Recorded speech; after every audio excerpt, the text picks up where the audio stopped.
Hello everyone, स्वागत है आप सभी का विजडम एजुकेशन में। सबसे पहले हमारे चैनल पर नए हैं तो सब्सक्राइब कर दें, पुराने हैं तो लाइक कर दें, शेयर करें, कमेंट करें। कोई क्वेश्चन पूछना है तो कमेंट सेक्शन खुला है, आपके लिए खुला ही रहेगा, क्वेश्चन पूछ सकते हैं।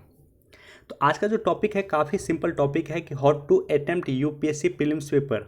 अगर आप एग्जामिनेशन हॉल में बैठे हो, आपके पास यूपीएससी प्रीलिम्स का पेपर आ चुका है, उसके बाद आपकी क्या रणनीति होनी चाहिए उसको लेकर के हम डिटेल से डिस्कस करेंगे। क्लियर है? तो चलिए शुरुआत करते हैं। लेकिन उससे पहले एक इन्फॉर्मेशन है कि हमने यूपीएससी प्रीलिम्स का 2019 का, 2019 का, 18 का और 17 का पेपर ऑलरेडी सॉल्व कर लिया है और उसका लिंक आपको डिस्क्रिप्शन में मिल जाएगा। हमारा वीडियो नहीं देखे हो तो वो वीडियो जा करके देख लो। पीडीएफ चाहिए उसका 2019 का, 18 का और 17 का। अगर आपको पीडीएफ चाहिए पीटी का तो टेलीग्राम चैनल ज्वाइन कर सकते हो, उसका भी लिंक आपको डिस्क्रिप्शन में मिल जाएगा और वहाँ आपको पीडीएफ मिल जाएगा। देखो, first and foremost how to attempt UPSC PT question. आप एग्जामिनेशन हॉल में हो और आपके पास क्वेश्चन आ चुका है, तो उसके बाद आपकी क्या रणनीति होनी चाहिए। तो साइकोलॉजी यह कहता है कि जो क्वेश्चन सबसे पहले आपको आता है, जिसके बारे में आप 100% श्योर हैं, तो उस क्वेश्चन के साथ अटेम्प्ट करना चाहिए। मान लो कि आप क्वेश्चन देखना शुरू कर रहे हो फर्स्ट क्वेश्चन से, और फर्स्ट से लेकर 19 क्वेश्चन तक आपको एक भी क्वेश्चन नहीं आता, तो वहाँ तक आपको बिल्कुल ट्राई नहीं करना चाहिए।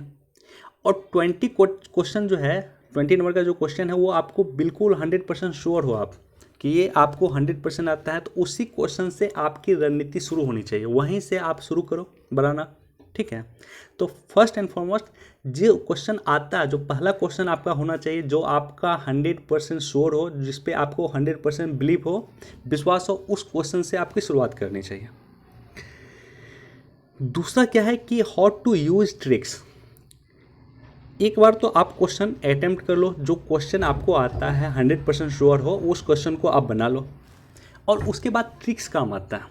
नॉर्मली यूपीएससी का जो टॉपर होता है ना, उसको भी 30 से 35 क्वेश्चन से अधिक वो 100% श्योर नहीं होता, 100% श्योर नहीं होता। तो ऐसे कंडीशन में आप उसके बाद क्या काम देगा, तो ट्रिक्स काम देगा। तो 30 से 35 क्वेश्चन उसको भी नहीं आता होगा, राइट। तो ट्रिक्स क्या है, हमने यूपीएससी 19 का पेपर सॉल्व किया, 18 का सॉल्व किया, 17 का सॉल्व किया, हमने ट्रिक्स के बारे में डिटेल से डिस्कस किया, वहाँ पे आप जाकर वीडियो देख लेना।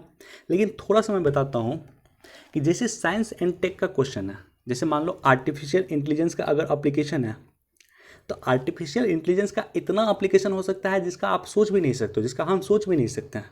तो ऐसी कंडीशन में इसका जो आंसर होगा ऑल ऑफ दीज होगा, राइट। मान लो 3 स्टेटमेंट दिया है, इसका तीनों ही आंसर होगा। इसी तरह से अगर साइंस एंड टेक का कोई भी क्वेश्चन आए, एप्लीकेशन बेस्ड आए, आर्टिफिशियल इंटेलिजेंस का आपको एप्लीकेशन पूछ दिया, उसके बाद आपको मान लेते हैं कि जीन टेक्नोलॉजी का एप्लीकेशन पूछ दिया, तो इस तरह का क्वेश्चन अगर आए तो नॉर्मली ऑल ऑफ दिस सही होता है। साइंस एंड टेक का क्वेश्चन जो होता है ऑल ऑफ दिस सही होता है। दूसरा क्या है ट्रिक्स की, जो लेंदी स्टेटमेंट होता है नॉर्मली गलत होता है। यूपीएससी लेंदी स्टेटमेंट और डाटा के साथ अक्सर यूपीएससी जो है फंसाता है, लोगों को फंसाता है, स्टूडेंट को। तो डाटा जो होता है नॉर्मली यूपीएससी गलत पूछता है, लेंथी स्टेटमेंट यूपीएससी गलत पूछता है। उसके बाद जो मिनिस्ट्री का नाम होता है, आप पिछले 5 वर्ष का क्वेश्चन देख लेना, एक भी जगह यूपीएससी ने मिनिस्ट्री का नाम सही नहीं दिया है। जैसे मान लो कौशल विकास मंत्रालय पे क्वेश्चन आया, तो यूपीएससी ने दे दिया कि ये जो है कौशल विकास जो है ये आता है लेबर मिनिस्ट्री के अंतर्गत। बिल्कुल ही गलत स्टेटमेंट है। तो इस तरह का पिछले 5 वर्ष का क्वेश्चन एनालिसिस करोगे तो आपको पता चलेगा कि कभी यूपीएससी ने इस तरह का सही नहीं बताया, मिनिस्ट्री का नाम या संस्था का नाम यूपीएससी नॉर्मली गलत पूछता है। तो इस तरह से कुछ ट्रिक्स है जिसको आपको देखना पड़ेगा। नेक्स्ट क्या है, एलिमिनेशन मेथड। एलिमिनेट किस तरह से हम करें, और एलिमिनेशन मेथड सबसे अधिक आवश्यक है, सबसे अधिक ज़रूरी है। अगर मुझे कहा जाए कि यूपीएससी का पीटी किस तरह से क्लियर किया जाए और उसका एक क्या क्राइटेरिया होना चाहिए, तो मैं बोलूँगा स्पष्ट तौर पे कि एलिमिनेशन मेथड आपको पता होना चाहिए। क्या है एलिमिनेशन मेथड, किस तरह से आप एलिमिनेट करते हो। अगर मान लो कि 3 स्टेटमेंट आपको दिया हुआ, 3 स्टेटमेंट में किस तरह से आप एलिमिनेट करते हो एक स्टेटमेंट को, और एक स्टेटमेंट को नॉर्मली आपने एलिमिनेट कर दिया तो आपका आंसर निकल जाएगा। उसके बाद क्या है कि know about wrong statement. UPSC normally क्या पूछता है कि जैसे मान लो 3 स्टेटमेंट दे दिया यूपीएससी, और यूपीएससी पूछेगा कि इनमें से कौन सा स्टेटमेंट सही है। तो अगर आपको ये पता होगा कि इनमें से कौन सा सही नहीं है तो आपके लिए एलिमिनेट करना आसान हो जाएगा। क्लियर है? तो ये सब कब होगा? जब यूपीएससी का प्रीवियस ईयर का पेपर बनाओगे तब जाकर ये चीज़ आपके लिए क्लियर हो पाएगी कि किस तरह से एलिमिनेशन मेथड यूज़ किया जाता है और किस तरह से रॉन्ग स्टेटमेंट को आइडेंटिफाई किया जाता है। तो ये सारा का सारा तरीका है, बेसिक तरीका है यूपीएससी के प्रीवियस ईयर पेपर या यूपीएससी का जो एग्ज़ाम अगर आप दे रहे हो तो उसके पेपर को सॉल्व करने का बेसिक क्राइटेरिया। और इसके लिए जो है आपको कोशिश जो करना होगा वो करना होगा प्रीवियस ईयर के पेपर पर। प्रीवियस ईयर के पेपर पे ही आप कोशिश करो। नॉर्मली ये जो सारी क्राइटेरिया है, ये जो सारी टेक्निक है, मैं अगर आपको बता रहा हूँ, और इसको अगर किसी भी कोचिंग इंस्टीट्यूट का किसी भी टेस्ट सीरीज से अगर कोशिश करोगे कोरिलेट करने का तो नहीं हो पाएगा। टेस्ट सीरीज नॉर्मली इन बातों का ध्यान नहीं रखता है। ये जो टेक्निक है इनका ध्यान टेस्ट सीरीज वाले नहीं रखते हैं।